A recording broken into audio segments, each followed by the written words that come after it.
Hey, what's going on? It's your boy MLC, and I just came on here to talk a little bit about just a potential fight that I want to talk about is Carlos Adames versus Olesius Iglesias. Hopefully, I said that right, but yeah, I just want to talk about this fight because it's a really good fight. And when it comes to this, I think it's a real 50-50. But I am kind of a little upset if this fight does happen. Yeah, I don't want to say it like it's a done deal, but if this fight does happen, um, I'll be a little upset because I want to see Adames versus Hernandez. You know what I'm saying? Both of those guys have power, very skilled, fast. I think when it comes to the skill, I give it to Hernandez slightly, or probably by a little margin. But yeah, I just think Adames has that factor where he doesn't stop punching.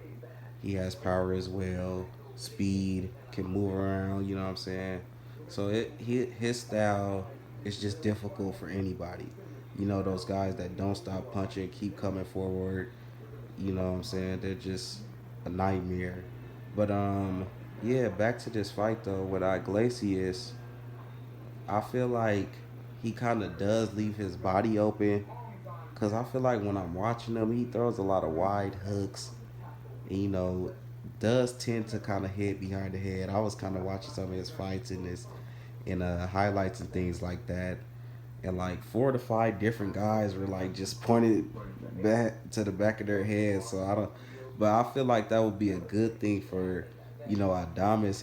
It will allow him to get on the inside easy, and I feel like he's more skilled than those guys. Iglesias has been fighting up to this point, so he won't have the trouble of getting on the inside. I think he's more skilled.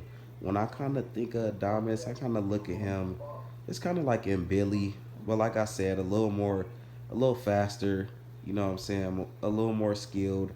And when I look at Iglesias, I see him as sometimes like I wouldn't really necessarily say he's a boxer. More of a kind of like a brawler. Like I say, he does start to throw wide hooks at some point. So I think in this fight, he's gonna have to get that jab together to keep Adames off of him because we've seen Adames deal with taller fighters like Hamza Shiraz, who a lot of people, still argue that, what I'm saying, he beat.